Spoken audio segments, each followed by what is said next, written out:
Subscribe करें और bell दबाएं ताकि कोई खबर रह न जाए।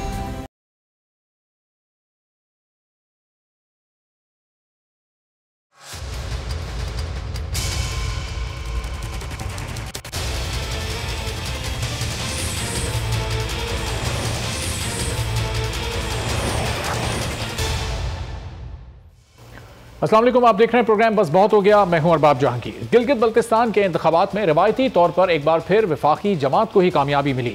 इंतखाबात से पहले जो सर्वेज हुए उसमें भी इमरान खान और तहरीक इंसाफ को ही वहां पर सबसे मकबूल लीडर और जमात करार दिया गया था।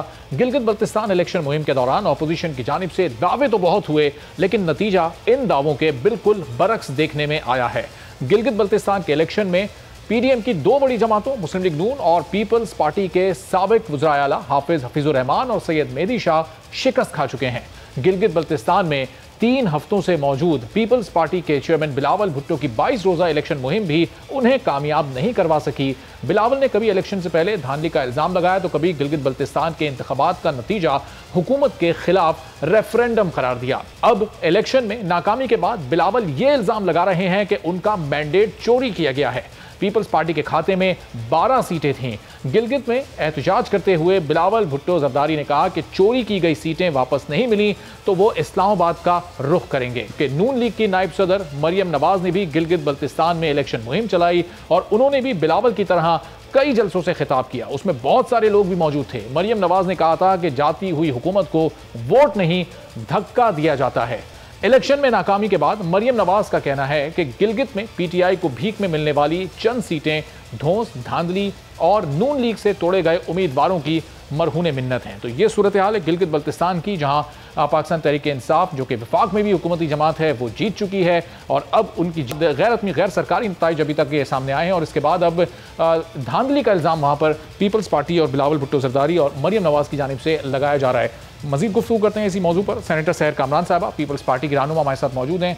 डॉक्टर रमेश कुमार साहब पाकिस्तान तहरीक इंसाफ के रहनुमा हमारे साथ मौजूद हैं। सहर साहबा, अब ये नताइज तो सामने आ गए, लेकिन इस बार वफाकी हुकूमत को पिछली 2 वफाकी हुकूमतों की निस्बत कम सीटें मिली हैं, तो फिर ये कैसी धांधली थी कि ये 9-10 सीटों पर निपटा दिया गया हुकूमती जमात को? अगर ये धांधली होती तो ये तो 15-16 सीटें मिलनी चाहिए थी पीटीआई को। बिस्मिल्लाहिर्रहमानिर्रहीम। देखिए अरबाब, धांधली तो हुई है लाजमी, ठीक है ना, लेकिन ये कि जिस तरीके से गिलगित बल्तिस्तान के अवाम ने रिजेक्ट किया है, उन्होंने उस धांधली को एक हद तक कामयाब नहीं होने दिया, क्योंकि ये पता लग गया कि ये एक जो है इंडोर्समेंट है इस बात की कि वफाकी हुकूमत जो है वो अपना जो एक एतमाद है वो खो चुकी है।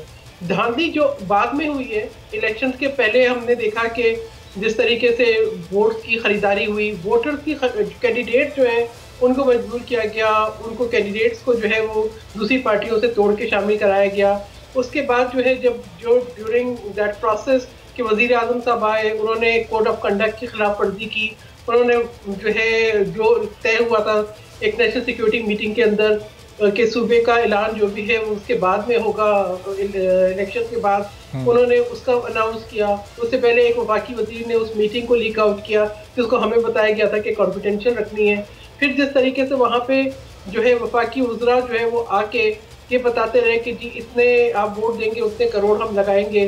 फिर जिस तरीके से वोटर्स की खरीदारी होती रही, तो मैं समझती हूँ कि ये बहुत ही अफसोसनाक चीज़ है। और उसके बाद जब हो गए इलेक्शन, वोट काउंट्स के अंदर जो हेरा फेरी हुई है, मैं समझती हूँ उसके ऊपर पीपल्स पार्टी जो है बिल्कुल हक बजानिब है एहतजाज करने की, अगर हमने बाकी चीज़ों को इंडिकेट किया था। लेकिन कल आपने देखें कि गिलगित बल्तिस्तान के हल्का नंबर 2 से हमारे कैंडिडेट 400 वोटों से जीत रहे थे। 827 वोट्स जो हैं वो मुस्तरद करके 2 वोटों से सुबह जो है पीटीआई के कैंडिडेट को जिताया गया। ये सब चीज़ें मैं समझती हूँ इस पर आंखें बंद नहीं की जा सकती कि आप 827 वोट जो है मुस्तरद कर दें, आप 2 वोटों से पीटीआई के कैंडिडेट को जिता दें, आप एक जीते हुए कैंडिडेट को हरा दें। देखिए आपकी जो है, हमें पता है कि आपको अवाम ने मुस्तरद किया, आपकी घबराहट जो है वो बढ़ गई है, लेकिन इस घबराहट का ये मतलब नहीं है कि आप जो है लोगों का मैंडेट चोरी करें। देखिए पहला जो इलेक्शन चोरी किया था 2018 का, उसके नताइज आज तक पाकिस्तान की अवाम भुगत रही है। वो उसमें इनको भी सिर्फ शफ़क़त और जिल्लत हासिल हो रही है और मुल्क को भी सिर्फ तबाही का सामना है। सही। गिलगित बल्तिस्तान का इलेक्शन चोरी करना, इस इलेक्शन में किसने चोरी किया इलेक्शन?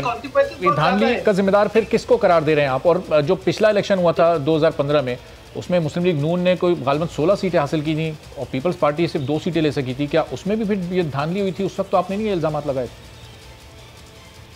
देखिए, बात यह है कि इस वक्त कितनी डायनामिक एक कैंपेन की है बिलावल भुट्टो ज़रदारी ने, जिस तरीके से गिलगित बल्तिस्तान के अवाम ने कॉन्फिडेंस जो है वो डिमॉन्स्ट्रेट किया है चेयरमैन बिलावल भुट्टो ज़रदारी के ऊपर। पाकिस्तान के वो लोग जिनको गिलगित बल्तिस्तान के बहुत सी चीज़ों एरियाज का नहीं पता था, हर एक को बच्चे को चप्पे चप्पे का पता लग गया। ठीक है, इतनी अच्छी कैंपेन और इतने कॉन्फिडेंस जो है वो डिमॉन्स्ट्रेट करने के बाद फिर मुझे आप ये बताएं, मैं जो बात पहले मुकम्मल कर रही थी मैं वो करूं कि गिलगित बल्तिस्तान का इलेक्शन चोरी करने के नताइज जो हैं वो कॉन्सिक्वेंसेस सिर्फ गिलगित बल्तिस्तान और पाकिस्तान तक नहीं रहेंगे, ये कौमी सलामती से जुड़ा हुआ इशू है, इसका असर जो है कश्मीर कॉज पे भी पड़ेगा। तो मैं इसीलिए हम बार बार इस पर खबरदार कर रहे थे कि ये जो है गिलगित बल्तिस्तान में आप ना करें, इसका जो है वो नताइज अच्छे नहीं होंगे। और जिस तरीके से जो है इन लोगों ने मैंडेट चोरी किया है, मैं समझती हूँ कि वो शर्मनाक है, वो अफसोसनाक है और ये जो मैं समझती हूँ कि इसके जो कॉन्सिक्वेंसेस हैं वो बहुत जो है ना दूरस्थ होंगे। सही। तो रमेश कुमार साहब, जिस तरह माजी में वफाकी हुकूमतें गिलगित बल्तिस्तान में इलेक्शन जीतती रही हैं, जितनी सीटें हासिल करती रही हैं, आपकी जमात तो उतनी सीटें हासिल कर भी नहीं पाई पीपल्स पार्टी और मुस्लिम लीग नून के बराबर जो पिछले इलेक्शंस में उन्होंने हासिल की थी जब वो विफाक में थे। इसके बावजूद भी धांधली का इल्ज़ाम लग रहा है आपके ऊपर। तो देखो, बदकिस्मती है अरबाब के 2002 से मैं देख रहा हूँ कि हर पॉलिटिकल पार्टी जो हारती है वो कहती है ये धांधली हुई है। ऐसा होना नहीं चाहिए। इस वक्त जो मुख्तलिफ जो मुबसरीन हैं, तजज़िया नगार हैं, वो सारे मैं उनको सुन रहा हूँ और सारे के जो लोगों को देख रहा हूँ, हर बंदा गिलगित की इलेक्शन को खुशाइंदा कह रहा है और फ्री एंड फेयर कह रहा है। एक तो अच्छी चीज़ ये है कि सारी पॉलिटिकल पार्टीज़ ने बहुत जोश और जज्बे के साथ गिलगित की इलेक्शन के अंदर पार्टिसिपेट किया। वैसे माजी में ये चीज़ नहीं होती थी। माजी में गिलगित और आज़ाद कश्मीर दो एक ऐसे पार्ट हैं जो फेडरल गवर्नमेंट होती थी, दूसरे ऐसे फॉर्मेलिटी के तौर पर जाते थे, मगर इलेक्शन 15-15 सीटें या जो भी मेजॉरिटी है वो फेडरल गवर्नमेंट जिसकी होती थी वो मिल जाती थी। आप हिस्ट्री निकाल के देखें, चाहे गिलगित के हवाले से ये तीसरी इलेक्शन है, जब पीपल्स पार्टी थी तो पीपल्स पार्टी को मिले, जब नून लीग थी तो नून लीग को मिले, आज पीटीआई है बनस्बत फिर भी कम इस वजह से क्योंकि पीपल्स पार्टी ने काफ़ी बिलावल वहाँ पे रहा, काफ़ी उसने मेहनत की, मगर नून लीग को तो इस वजह से सपोर्ट नहीं मिली वहाँ पे क्योंकि गिलगित के लोग, काफ़ी लोग जो है ना वो फौज के अंदर है और जो फौज मुखालिफ जो बयानिया है उस बयानी की वजह से नून लीग को बहुत ज़्यादा नुकसान हुआ है, उसमें कोई शक नहीं है। पीपल्स पार्टी के साथ गिलगित के पुराने लोग हैं, उन्होंने मेहनत भी की है, मगर जो सिंध के अंदर जो करप्शन है उस करप्शन की वजह से आज भी मैं तो फिर भी समझता हूँ ये जो एक्सपेक्ट हम कर रहे थे पीटीआई के प्लेटफार्म से कि 11-12 सीटें मिलेंगी, वो 9 सीटों के ऊपर रुक गई चीज़ें, ये तो कम हुआ है। आप अगर पीपल्स पार्टी की जब फेडरल गवर्नमेंट थी तो उनकी कितनी सीटें थी, नून लीग की सीट थी तो कितने जो है नून लीग की। तो रमेश कुमार साहब, ये 9-10 सीटें मिलना इसका मतलब कि गिलगित बल्तिस्तान के अवाम ने पाकिस्तान तहरीक इंसाफ की जो पूरे पाकिस्तान में इस वक्त कारकर्दगी है उसको ज़ाहिर रिजेक्ट कर दिया है क्योंकि पीपल्स पार्टी और मुस्लिम लीग नून माजी में बड़ी वाज़ेह अक्सरियत हासिल करती रही हैं। खासतौर पर गुज़िश्ता इलेक्शन में मुस्लिम लीग नून ने 16 सीटें हासिल की थी, तो ये उसका 60-65% ही पाकिस्तान तहरीक इंसाफ हासिल कर पाई है। ये दो चीज़ें हैं, एक तो देखो महंगाई अपने तौर पे है, मगर वहाँ पे पीपल्स पार्टी और पीएमएल-एन की दोनों लीडरशिप जो है टॉप लेवल की वो वहाँ पे 15 दिन तक मेहनत करते रहे और जिस तरीके से लोगों को कन्विंस करने की कोशिश की है, एक वो है। और दूसरा मैं समझता हूँ कि लोगों का फिर भी फेथ ये था इतनी मेहनत के बावजूद भी अपोजिशन की कि नहीं, एक फौज मुखालिफ बयान है, दूसरा माजी की पीपल्स पार्टी की जो चीज़ें हैं या इस वक्त सिंध के अंदर जो इश्यूज़ हैं उन सारी चीज़ों को देखते हुए, महंगाई को भी देखते हुए लोगों ने फिर भी जो है मेजॉरिटी ने चॉइस जो वो पीटीआई की समझी कि नहीं, पीटीआई की गवर्नमेंट बेहतर है। मुख्तलिफ आपने कल मारिया मेमन को मैंने थोड़ा देखा, मुख्तलिफ लोगों से जब इंटरव्यू लिया तो मुख्तलिफ एंकर्स के मैंने प्रोग्राम देखे तो लोगों ने कहा कि हमें जो भी है खान साहब ईमानदार बंदा है, थोड़ी सी टीम के अंदर गलतियां हैं वो टाइम पे सही हो जाएंगी, मगर हम खान साहब को वोट देंगे। मतलब ये चीज़ें हुई हैं और ये एक, मैं समझता हूँ ये एक प्रैक्टिस है और उस प्रैक्टिस को आप इतना जल्दी ख़त्म नहीं कर सकते कि फेडरल गवर्नमेंट जिसकी है उसी की जो है वो गिलगित और आज़ाद कश्मीर के अंदर इलेक्शन बनती है, क्योंकि अवाम समझती है कि हमें फेडरल गवर्नमेंट के साथ जाना है और इसी वजह। मगर ये इल्ज़ाम लगाना धांधली का, अभी कोई बंदा जो ना वहाँ पे इस वक्त मीडिया पूरा ओपन था, मीडिया ने आपने देखा कि किस तरीके से जो है वो हर एक पोलिंग की रिजल्ट को कंपाइल कर रहा था, देख रहा था। अब आज मरियम नवाज ने जो बात की कि भाई हमारे लोगों को लिया, भाई आप वहाँ पे जब थी तब तो आपने ये नहीं कहा। बिलावल ने चलो फिर भी और बात की है, उसने तो कहा कि हमारे लोगों को लिया, ये पीटीआई के लोग नहीं है। देखो जो बंदा जिस पॉलिटिकल पार्टी के टिकट के ऊपर लड़ता है वो उसका बंदा हो जाता है। सही, तो चाहे वो चलें रमेश कुमार साहब, जरा मैं थोड़ी देर में आपसे ये भी पूछना हूँ कि फिर जरूरत क्यों पड़ी आपको लेने की? अगर खान साहब वहाँ इतने मकबूल थे तो फिर अपनी जमात के लोगों पर भरोसा करते। सैर साहिबा ये बता दीजिएगा, सैर साहिबा ये जो धांधली का इल्जाम बिलावल भुट्टो लगा रहे हैं, जो 7 आज़ाद उम्मीदवार जीते हैं, क्या उनके जीतने पर भी एतराज़ है पीपल्स पार्टी को? सिर्फ पीटीआई के जो उम्मीदवार जीते हैं सिर्फ उन्हीं नशिस्तों पर धांधली हुई है? देखिए अरबाब, हम जिन बातों को पॉइंट आउट कर रहे हैं वो बहुत वैलिड है। पहली चीज ये कि 4 महीने पहले तक पीटीआई का क्या वजूद था गिलगित बल्तिस्तान के अंदर। फिर अगर ये समझते हैं कि ये बिल्कुल जायज़ है कि आप जो है असर रसूख डाल के या धमकियां दे के या हरासा करके आप दूसरी पार्टी के मेंबर्स को तोड़ लें, ये जायज़ है, तो मैं समझती हूँ कि ये बहुत ही एक नाजायज़ किस्म की रिवायत डाल रहे हैं। फिर जिस तरीके से मैं ये कह रहे हैं कि जी पीपल्स पार्टी की कारकर्दगी, पीपल्स पार्टी ने तो बेहतरीन हेल्थ केयर सिस्टम दिया है सिंध को।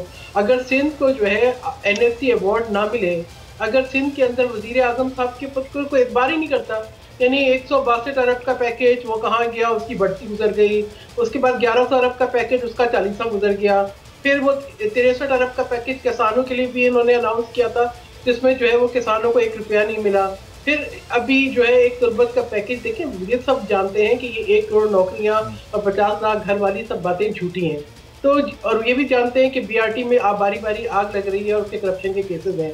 ये भी सब जानते हैं कि ब्रिलियंट ट्री सुनामी का करप्शन है, मालम जब्बा का करप्शन है, अलीमाबादी का करप्शन है, फॉरेन फंडिंग का करप्शन है, सब जानते हैं ये बातें। ये सब बातें जानने के बाद पीटीआई का वोट बैंक अगर ये कहते हैं कि जी इतना इंटैक्ट था कि इनको दूसरों के फिर भी जो है वो तोड़ने पड़े उम्मीदवार। उसके बाद गंडापुर साहब ने जो मैं समझती हूँ कि जिस किस्म की गुफ्तगू की, मैं वो गिलगित बल्तिस्तान के गयूर अवाम के लिए उस किस्म की गुफ्तगू बर्दाश्त करके भी अगर वो वोट देते हैं तो मुझे उस पर भी हैरत होती है। धांधली के जो इल्जामात हैं वो किन सीटों को लेकर आप लोग फोकस्ड हैं? कि जो पीटीआई जिन नशिस्तों पर जीती है उन नशिस्तों पर धांधली हुई है, या ये जो आज़ाद उम्मीदवार 7 लोग जीते हैं, ज़ाहिर है आगे जाकर ये भी अक्सरियती जमात में ही शामिल होंगे, पीटीआई को ज्वाइन करेंगे, इन 7 लोगों पर भी आपको एतराज़ है कि इन मकामात पर भी, इन हलकों में भी धांधली हुई है? सलमान, मैं अभी ये बात कर रहे थे एंकर की, एक एंकर की बात जरा मैं भी करूं। साबिर शाकिर साहब ने अपना एक यूट्यूब पे प्रोग्राम उन्होंने उसको अपलोड किया, अपना वीलॉग। उस पर उन्होंने लिखा है अफवाज पाकिस्तान की सर्जिकल स्ट्राइक गिलगित बल्तिस्तान में, मुखालिफिन की, अपोजिशन की लाशें गिर गईं। मुझे बताएं ये कौन सा बयानिया है?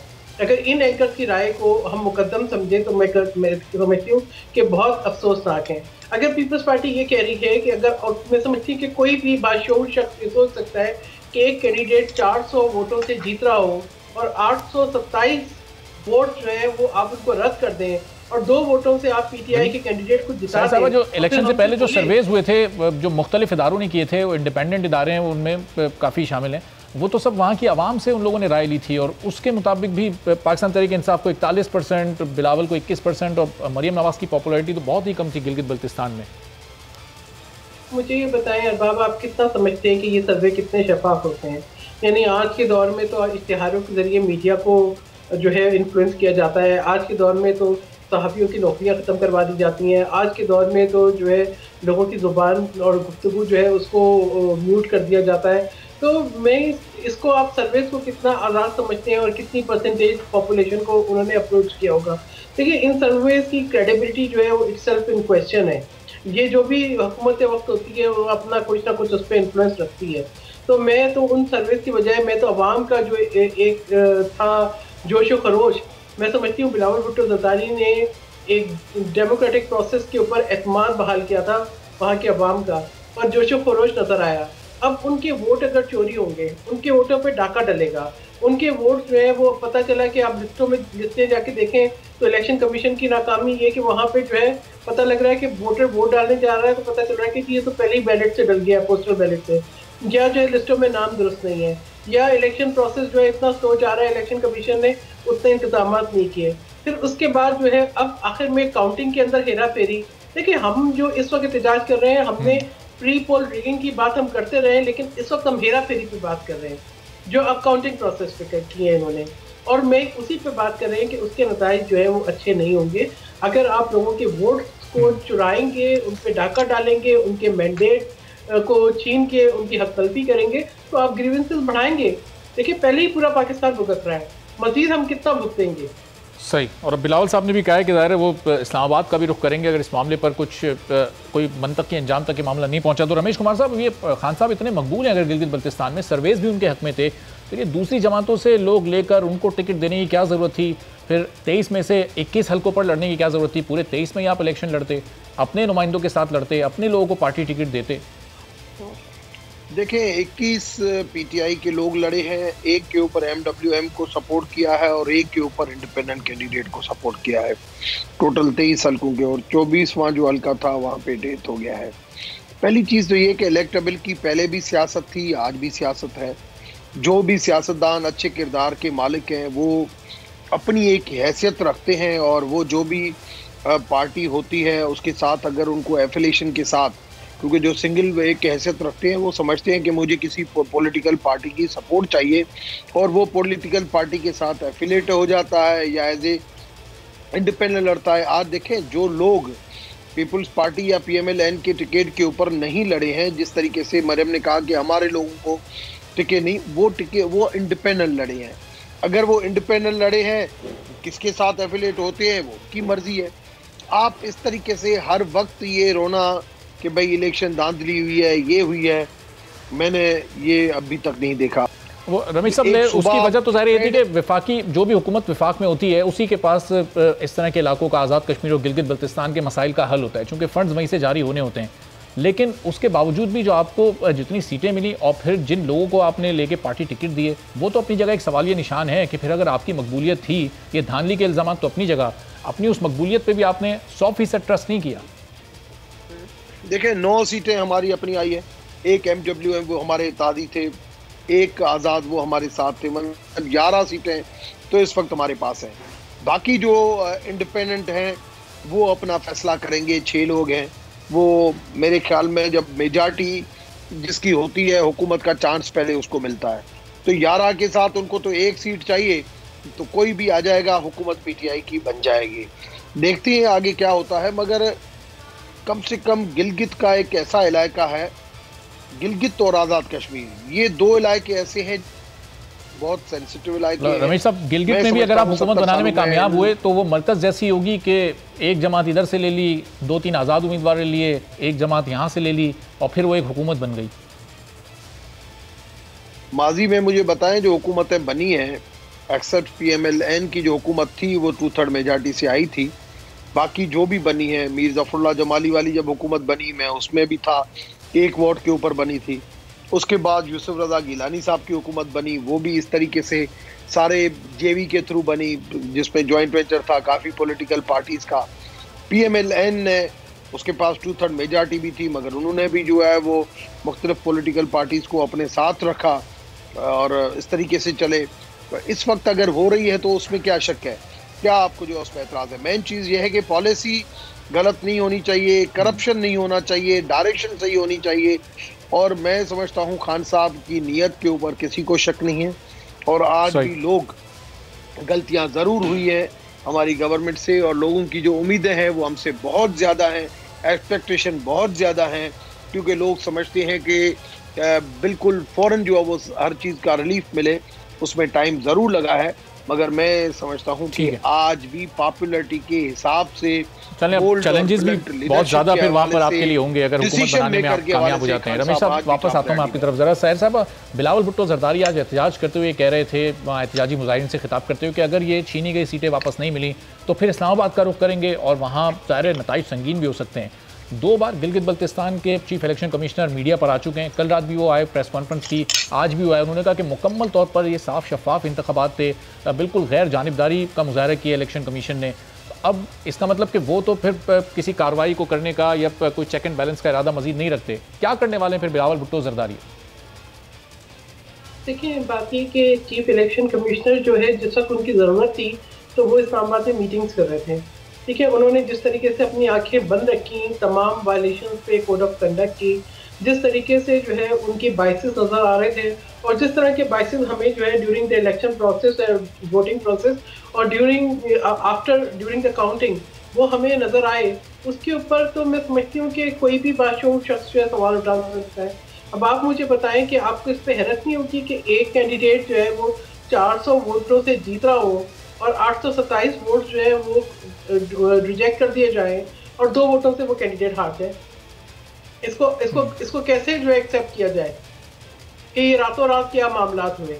ठीक है, ये हमें पता लग रहा था कि जो है जिस वक्त जो है वो अमला भी इस्तेमाल करके वोट जो है जाली डाले जा रहे थे, इसको पॉइंट आउट करते रहे।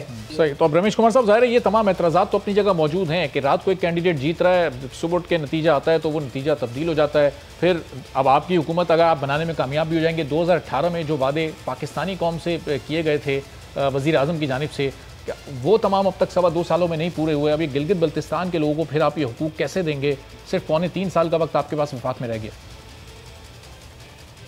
देखिए, एक इलेक्शन का प्रोसेस हो गया है, वो गुजर चुका और कंप्लीट हो चुका। अब वायदे पूरे करने का टाइम आ गया है। फेडरल गवर्नमेंट अपनी कमिटमेंट पूरी कर रही है।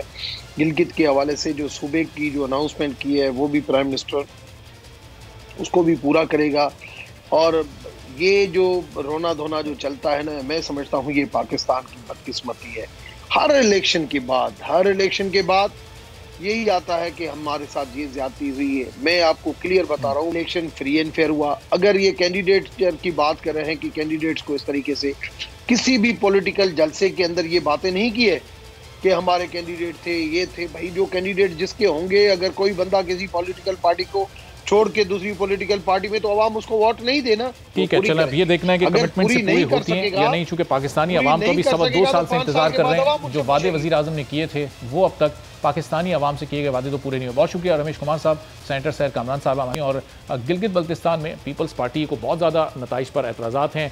बिलावल भुट्टो जरदारी वाज़ेह तौर पर कह चुके हैं आज के 12 सीटें उनकी बनती थी जो उनसे छीन ली गई हैं, और ये छीनी हुई सीटें अगर उनको वापस नहीं मिली तो फिर वो इस्लामाबाद का रुख करेंगे। अब आगे क्या सूरत हाल बनेगी ये तो देखना होगा, क्योंकि अब एक तरफ इमरान खान भी वज़ीर आज़म पाकिस्तान ये ऐलान कर चुके हैं कि अब आगे जलसों की इजाज़त किसी को नहीं दी जाएगी। अपना 21 तारीख को होने वाला एक जलसा भी वो रशकई में मनसूख कर चुके हैं। अब इस पर कुछ बात करेंगे एक ब्रेक के बाद।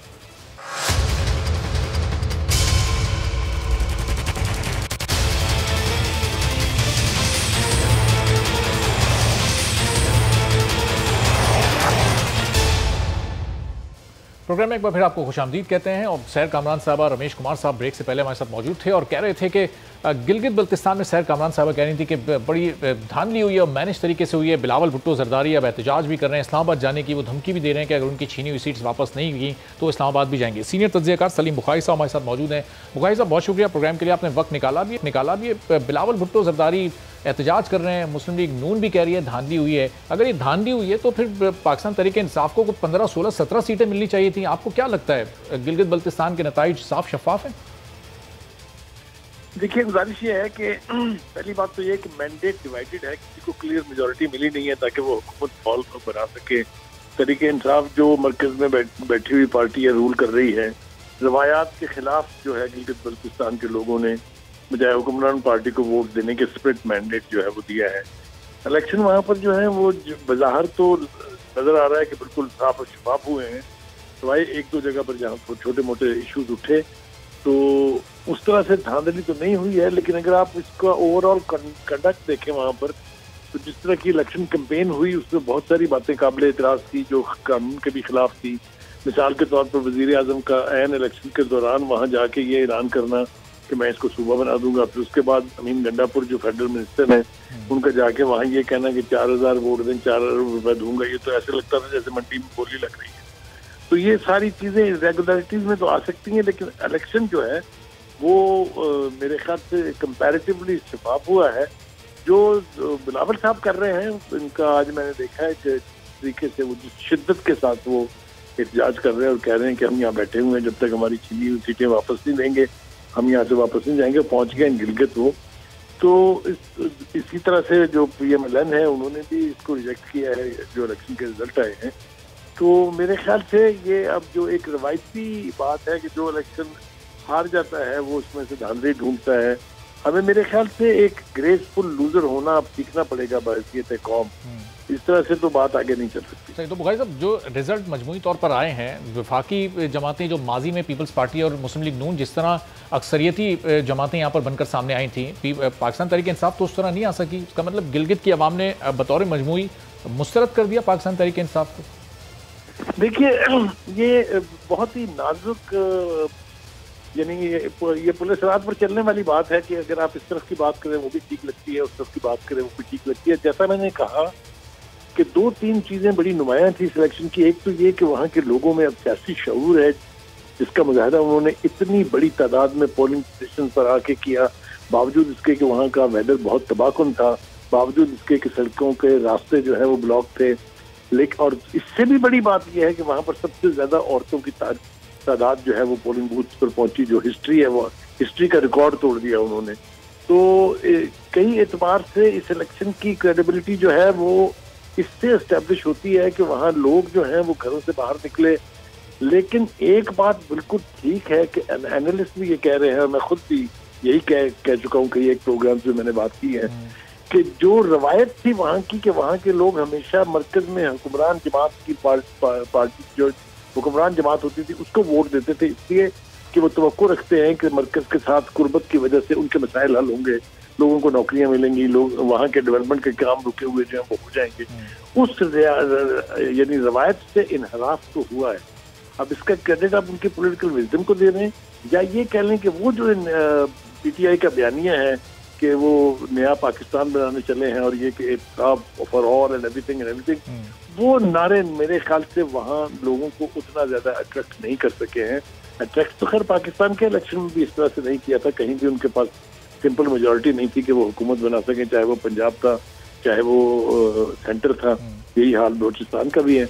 तो मेरे ख्याल से अगर वहाँ पीपल्स पार्टी का बयानिया नहीं बिका, अगर वहाँ के लोगों ने नून लीग का बयानिया मुस्तरद कर दिया है तो PTI का बयानिया भी उन्होंने मुस्तरद किया है। इसके बारे में कोई दो राय नहीं होती। ठीक है। तो बुखारी साहब, अब ये ज़ाहिर है आज़ाद उम्मीदवारों के साथ मिलकर हुकूमत बनाने में तो कामयाब हो जाएंगे, लेकिन फिर वो जो सूबा बनाने का वादा किया है, इससे पहले हज़ारा सूबे के भी इमरान खान साहब हिमायती थे, हैदर जमान साहब जो कि ज़ाहिर इंतकाल कर गए, उनको भी हिमायत का अपनी यकीन दिलाते थे, उनके साथ हज़ारा सूबा में बनाने की बात करते थे। जनूबी पंजाब सूबे में 2.25 साल में अब तक कोई पेशरफ नहीं हो सकी। फिर ये वादा इतना बड़ा चैलेंज क्यों अपने लिए खड़ा कर लेते हैं कि बाद में जिसको पूरा करना मुश्किल हो जाए? जनूबी सूबा तो उन्होंने 90 दिन में बना नहीं दिया था। आज तो 2.25 साल हो गए अब तक उस पर, तो वो पहले 90 दिन, फिर 6 महीने, फिर साल, जिनको रियलिटी में ट्रांसलेट न किया जा सकता हो ये फिर बाद में शर्मिंदगी का बायस बनते हैं। और लेट मी टेल यू, जो इन्होंने ये ऐलान किया ना गिलगित बल्तिस्तान का सूबा बनाने का, ये बिल्कुल उसी तरह का एक्ट है जिस तरह मोदी ने किया है आर्टिकल 370 को रिवोक करके और मकबूजा कश्मीर को अपने मुल्क का हिस्सा बना के। ये कॉन्फ्लिक्ट है, ये इंटरनेशनल कॉन्फ्लिक्ट है यूनाइटेड नेशन में। इसके हवाले से करारदादें पड़ी हुई हैं। हमारी कश्मीर कॉज तो दफन हो जाएगी अगर हम ये अमल करेंगे। ये इसके बारे में शायद अभी सोचने का फुर्सत नहीं है। इमरान खान साहब के पास बहुत बिजी हैं वो, वैसे भी उन्होंने परफॉर्म कर करके इस मुल्क को जन्नत बना दिया हुआ है। आपको पता है आटा जो है वो फ्री में बंट रहा है, चीनी जो है उसको लेने के लिए कोई तैयार नहीं है, इतनी मकदार में मार्केटों में पड़ी हुई है। तो उन्हें इन कामों से फुर्सत नहीं है, इसलिए वो इस तरफ तवज्जो नहीं दे रहे हैं। उन्हें इस तरफ तवज्जो देनी पड़ेगी। ये बहुत सेंसिटिव मामला है।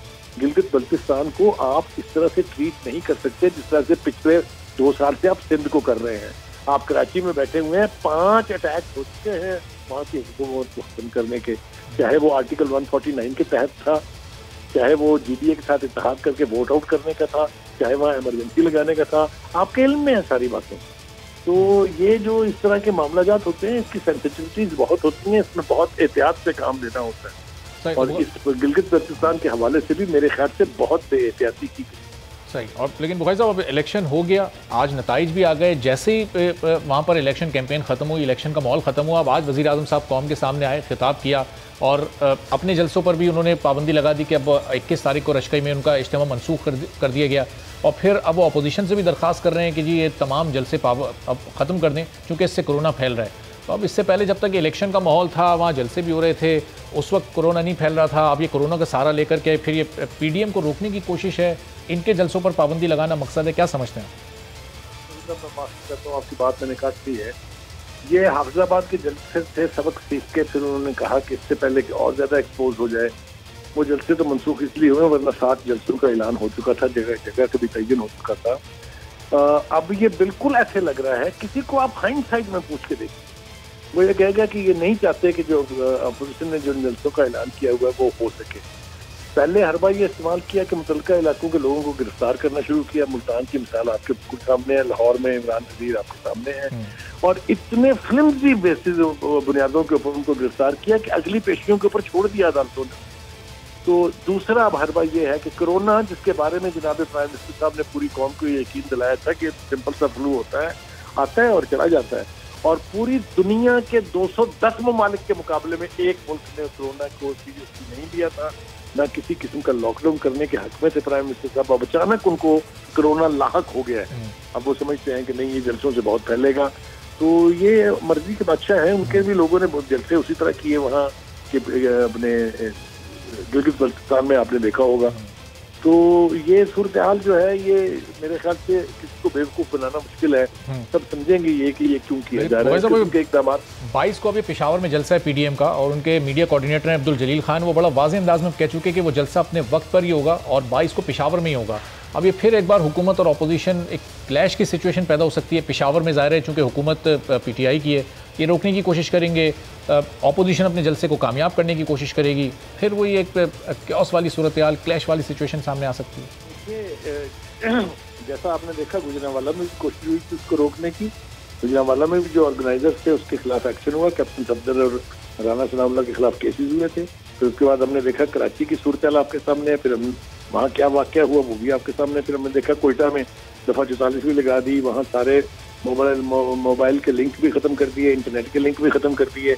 इसके बावजूद जलसे हुए। मेरा नहीं ख्याल कि अब हुकूमत इस पोजीशन में है कि इन जलसों को होने से रोक सके। अगर हुकूमत की रेट को एक लम्हे को हम साइड में भी रख दें, कोरोना को एक हकीकत समझते हुए अपोजिशन की अपनी भी कोई जिम्मेदारी बनती है कि इतने हज़ारों की तादाद में हुकूमत तो कर रही है, चलें वो गलत कर रही है तो इसका मतलब कि अपोजिशन भी गलत करे, इनकी अपनी जिम्मेदारी बनती है कि इस तरह के जलसे फिर वक्ती तौर के लिए बंद कर दिए जाएँ? अवाम, ये बात आपकी बिल्कुल ठीक है और मैं आपके साथ इत्तेफाक करता हूँ इस बात पे, लेकिन अपोजिशन का डिलेमा ये है कि अगर ये मोमेंटम टूट गया, जो हुकूमत का मतमा नज़र भी है, तो इसको दोबारा बिल्ड करने में महीनों लगेंगे। इसलिए वो इंसिस्ट करेंगे कि जैसे अब दूर करेंगे। और जहाँ तक रिस्क फैक्टर का ताल्लुक है, वो अपनी जगह है। Corona is a reality, you can't close your eyes, you can't say कि इट डजंट एग्जिस्ट। अब रिस्क, हाई रिस्क गेम तो दोनों तरफ से है। हुकूमत ये जलसे ख़त्म करा दे वो भी हाई रिस्क है, अपोजिशन ये जलसे करे वो भी हाई रिस्क है। अगर कोरोना का मोमेंटम अगर बन गया तो फिर तो बहुत ही खतरनाक सूरत हाल हो जाएगी। पहली लहर से तो अल्लाह के करम से हम निकल आए, लेकिन दूसरी लहर फिर बहुत शिद्दत के साथ हमलावर हो सकती है। मैं आपसे इंसिस्ट करूंगा कि स्कूलों के अंदर इतने केसेस होने के बावजूद हुकूमत छटाई के ऊपर नहीं अड़ी हुई अपनी, नहीं बंद करेंगे जी हम, भाई बर्बादी हो जाएगी तब शुरू करेंगे एक्शन लेना। आप delayed action is no action, you know that is आप सही। इसलिए ये अगर खुद से पहले से, ये कोरोना आज अचानक तो नहीं आया ना, कोरोना तो पिछले 2 महीने से है। ये उस वक्त अगर मिसाल काम करता है कि हम भी जलसे नहीं करेंगे जनाब और आपको करने नहीं देंगे, तो नहीं होते ना। आपने अपने कर लिए, दूसरों को रोकना नहीं रुकेंगे। मैं बता रहा हूँ आपको नहीं रुकेंगे। सही, बहुत शुक्रिया सलीम बुखारी साहब, बहुत शुक्रिया वक्त निकाला अपने प्रोग्राम के लिए, हमारे साथ मौजूद थे। ज़ाहिर है हुकूमत के लिए इस वक्त बहुत मुश्किल है कि अपोजिशन के जलसों को रोका जा सके। भी एक ब्रेक लेते हैं, ब्रेक के बाद जब वापस आएंगे तो वज़ीर आज़म इमरान खान ने आज कौम से खिताब किया और उन्होंने कहा कि अब स्कूल्स के बारे में फैसला 1 हफ्ते बाद किया जाएगा, लेकिन रेस्टोरेंट्स खुले रहेंगे, कारोबार चलता रहेगा, SOPs को फॉलो करना ज़रूरी है। एक ब्रेक के बाद इस पर बात होगी।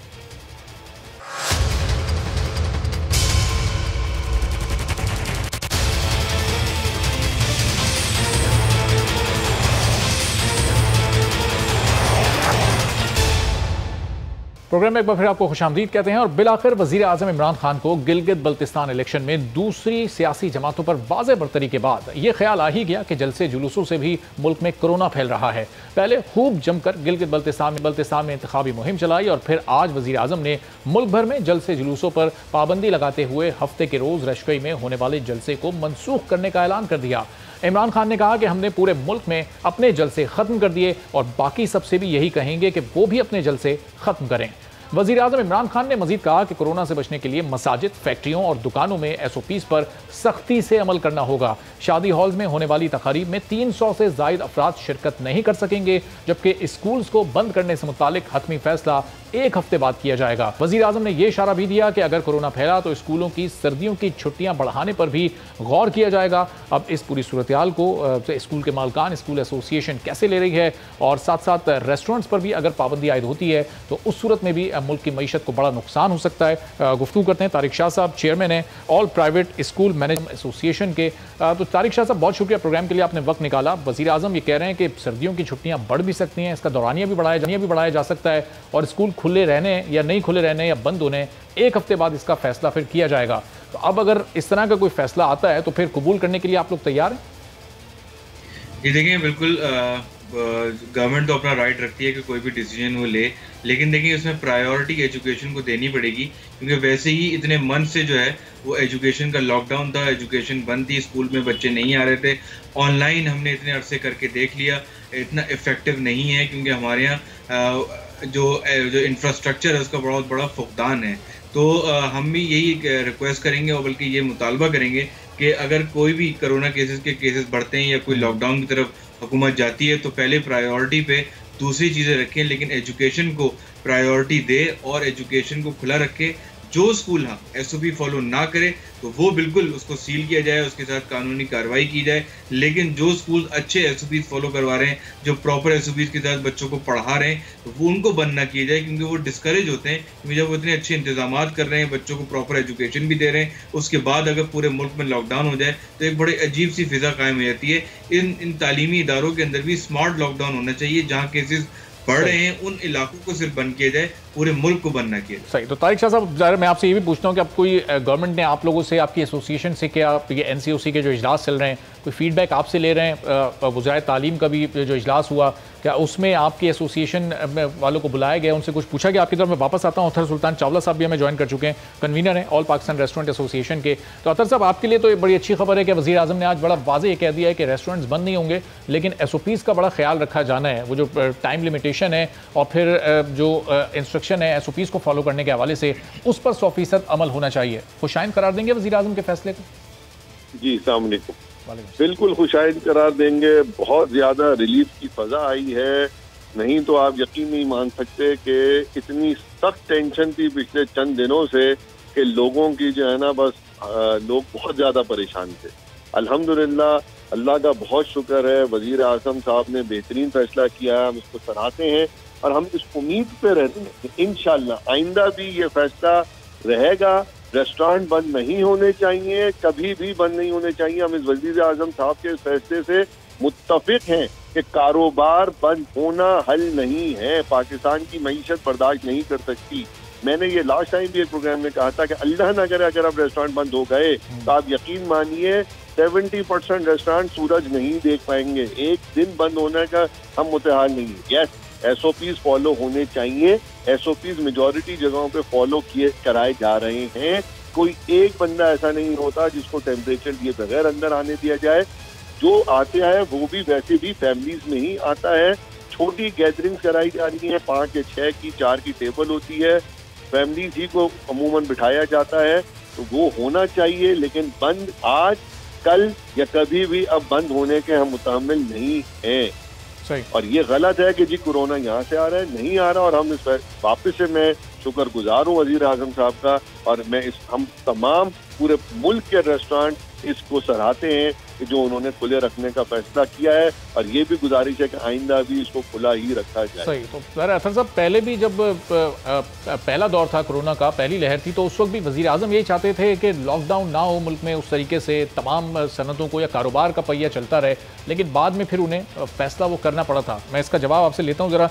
तो अब तारिक शाह साहब, ये बताएं कि जो इजलास हो रहे हैं, अब ज़ाहिर महसूस यही हो रहा है कि शायद स्कूलों को सर्दियों में जल्दी बंद कर दिया जाएगा और फिर देर से खोला जाएगा, छुट्टियां बहुत लंबी हो जाएंगी। आप लोगों से इस पर आपका इनपुट लिया गया? इससे फिर तालीमी निज़ाम फिर डिस्टर्ब हो जाएगा। एक तवील अरसे तक ऑनलाइन एजुकेशन चलती रही, लेकिन ज़ाहिर है कि वो हर एक उसको नहीं हासिल कर सकता, वो हर एक की रेंज में नहीं है। जी बिल्कुल, देखें एनसीओसी के अंदर तो हमारी कोई शमूलियत नहीं होती, लेकिन जो एजुकेशन मिनिस्टर्स हैं वो हमारे साथ जो है ना वो मुशावरत में हैं और हम उनको गाए बगाए अपने स्कूल्स के मामलात से आगाह करते रहते हैं। तो मैं आपको बताऊं, पंजाब एंड सिंध दोनों जो मिनिस्ट्रीज़ हैं वो इस बात से कायल हैं कि इस बार विंटर वेकेशंस नहीं होनी चाहिए, क्योंकि वैसे ही बहुत कम टाइम रह गया बच्चों का। लास्ट ईयर तो विदाउट एग्जाम्स बच्चों को पास किया था, इस साल तो बिल्कुल भी ये काम नहीं किया जा सकता। तो विंटर वेकेशंस तो कतई नहीं होनी चाहिए। हाँ, अगर कोई बहुत ज़्यादा कोल्ड वेव आ जाती है तो फिर 3-4 दिन के लिए छुट्टी दे देनी चाहिए, लेकिन विंटर वेकेशंस के नाम पे कोई भी ऐसी कोई वेकेशंस पहले से प्लान नहीं होनी चाहिए। और बच्चों को अब हर दिन पढ़ना है। वैसे भी मैं आपको बताऊं, ऑल्टरनेट डेज बच्चे आ रहे हैं, तो एकेडमिक वाइज इतना कम टाइम है हमारे पास, बच्चों को सिलेबस भी कंप्लीट कराना है, स्टैंडिंग लर्निंग आउटकम्स भी कंप्लीट कराने हैं, ताकि बच्चा जब भी क्लास पास करे तो वो उसको वो लर्निंग आउटकम्स पूरे हो चुके हैं उसके। तो अभी भी हम ये रिक्वेस्ट करते हैं प्राइम मिनिस्टर साहब से कि आज तो उन्होंने अनाउंस किया है कि स्कूल्स को अगले हफ्ते देखा जाएगा, तो अगले हफ्ते भी यही चीज़ें देखी जाएँ कि स्कूल्स को खुला रखा जाए। हाँ, मैं फिर वही कहूँगा कि जो स्कूल्स एसओपी फॉलो नहीं करेंगे वो बंद होंगे, लेकिन जो फॉलो कर रहे हैं उनको एनकरेज किया जाए। प्राइवेट स्कूल्स हैं वो तो कुछ स्कूल्स का विजिट करने का इत्तेफाक हुआ हमारा भी, तो बहुत ज़्यादा एसओपीज़ को वहाँ तो फॉलो किया जा रहा है। सोशल डिस्टेंसिंग भी वहाँ पर मेंटेन की जा रही है, बाकी सारी एसओपीज़ भी फॉलो की जा रही हैं, मास्क और सैनिटाइजेशन भी वहाँ हो रही है, लेकिन गवर्नमेंट स्कूल्स में उस तरह से नहीं फॉलो किया जा रहा। तो ये तो फिर हुकूमत की अपनी जिम्मेदारी है भी बनती है कि वहाँ पर इन एसओपीज़ को फॉलो करने को यकीनी बनाए। वहाँ पर जब एसओपीज़ फॉलो नहीं होती, केसेस कुछ अगर सामने आ गए खुदा न खास्ता, तो फिर वो उठा के सबको बंद कर दिया जाता है, फिर प्राइवेट स्कूल्स भी उसमें पिसते हैं। बिल्कुल, मैं आपको बताऊं कि उनको बजट देने की शदीद ज़रूरत है, क्योंकि हमने भी सर्वे किया है कि गवर्नमेंट स्कूल्स के अंदर इंफ्रास्ट्रक्चर तो दूर की बात है, वहाँ पे थर्मल गन्स तक उनके पास नहीं है, सैनिटाइज़र तक उनके पास नहीं है, जहाँ पर वो बच्चों को सिक्योर्ड एनवायरनमेंट दे सकें। लेकिन मैं फिर यही कह रहा हूँ कि स्मार्ट लॉकडाउन होना चाहिए। अगर केसेस बढ़ रहे हैं तो स्मार्ट लॉकडाउन की तरफ आएँ। स्कूल्स के अंदर भी जहाँ जहाँ जो स्कूल चाहे गवर्नमेंट हो या प्राइवेट हो, एसओपी फॉलो नहीं कर रहा, बच्चों को सिक्योर्ड एनवायरनमेंट प्रोवाइड नहीं कर रहा, वो बंद होगा। लेकिन तालीम को जारी रखना है, क्योंकि बच्चे अगर घर बैठ जाएंगे तो फिर तालीम का जो नुकसान होगा वो ऑलरेडी हो चुका है और आगे जाके पता नहीं क्या होगा। और मैं आपको बताऊं, इंटरनेशनली भी सेकंड वेव पूरी दुनिया में आ चुकी है, लेकिन तालीमी इदारे हर जगह खुले हुए और एसओपीज को प्रॉपर्ली अमल करते हुए वो स्कूल एजुकेशन को जारी रखें। सही। तो अतर साहब, जैसे ये गवर्नमेंट और प्राइवेट स्कूल्स के दरमियान ये फ़र्क है, ऐसे ही कुछ रेस्टोरेंट जो ए क्लास कैटेगरी में आते हैं, कुछ बी क्लास में आते हैं, और फिर कुछ ऐसे रेस्टोरेंट जो कि बहुत ही कंजस्टेड होते हैं, बहुत छोटी सी जगह में बने होते हैं, फिर वहाँ पर एसओपीज़ को फॉलो करना बड़ा ही मुश्किल होता है। किस तरह से फिर आप लोग इसको मेक श्योर कर रहे हैं कि हर रेस्टोरेंट इन एसओपीज़ को, इन पर अमल करने को यकीनी बनाए, ताकि फिर आगे कारोबार की बंदिश से बचा जा सके? क्या क्या इक़दाम उठा रहे हैं? मेजॉरिटी रेस्टोरेंट जो खास तौर पे मुतवस्सित या थोड़े ऊपरी तबके में हैं, वो तो 100% एसओपीज़ को फॉलो कर रहे हैं। इसी तरह वो रेस्टोरेंट जो रोड साइड पर हैं, ढाबे हैं, खुले हैं, वैसे आज भी अगर आप देखें तो खान साहब, इमरान साहब ने कहा कि उनका तो वैसे इशू नहीं है, क्योंकि वो तो ओपन एयर में है, तो वहाँ तो वैसे भी एसओपीज़ का इतना बड़ा इशू आता ही नहीं, क्योंकि वो ओपन एयर में। बाकी थोड़े बहुत जो बच जाते हैं उनको हम कोशिश जरूर करते हैं, इसी तरह गवर्नमेंट की कोशिश करती है और हम गवर्नमेंट का साथ भी देते हैं। जहाँ बंद कराते हैं तो हम उनको बड़ा क्लियरली है कि अगर कहीं बंद हो जाता है क्योंकि आप एसओपी फॉलो नहीं कर रहे, बार बार हम उनको कहते हैं कि अगर नहीं कर रहे तो हम खुद गवर्नमेंट के साथ मिलकर बंद करवाने में आगे होंगे। इसमें हम कहीं इंडस्ट्री का या जब इतनी ज्यादा एसओपीज फॉलो की जा रही है बाकायदा, तो फिर ये 10 बजे वाली मंतक फिर तो नहीं समझ आती कि अगर प्रॉपर एसओपीज को फॉलो किया जा रहा है वो तो फिर रात 1-2 बजे तक भी फॉलो किया जा सकता है। फिर ये 10 बजे बंद करने की ये जो अहकामात हैं जारी हुए हैं, फिर इनकी क्या वजह है? फिर देखें, 10 बजे वाली नहीं होनी चाहिए। वेस्ट में जहाँ पे आप देखते हैं ना कि 10 बजे बंद कर दिया गया, वेस्ट में कर दिया, वो इसलिए क्योंकि वहाँ पे क्लब और पब शराब खानों का कल्चर है। अल्हम्दुलिल्लाह हमारे यहाँ वो नहीं है। हमारे यहाँ जो सिर्फ एंटरटेनमेंट है वो है ही सिर्फ खाने की। और अगर आप उसमें भी देखें तो देखिए मेजॉरिटी कोई यहाँ पे ये तो नहीं है कि अल्लाह ना करे पढ़े लिखे लोग नहीं है सारा, ज्यादातर जो आ रहे हैं वो खुद भी ख्याल रख लेते हैं।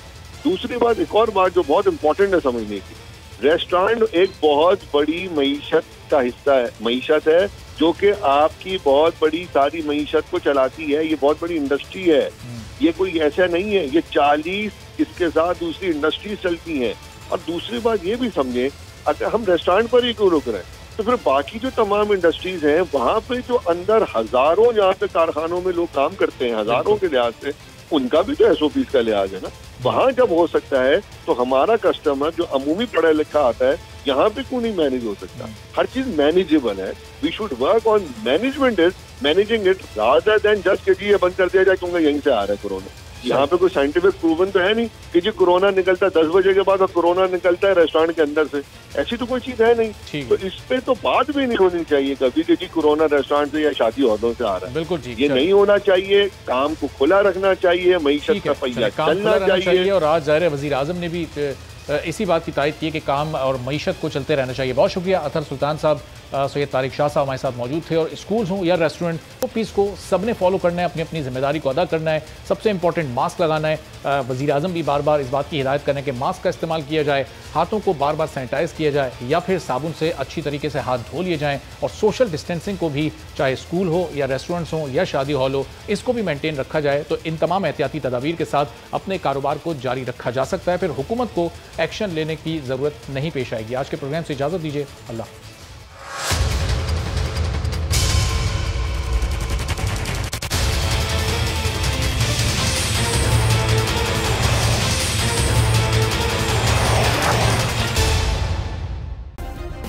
सब्सक्राइब करें और बेल दबाएं ताकि कोई खबर रह न जाए।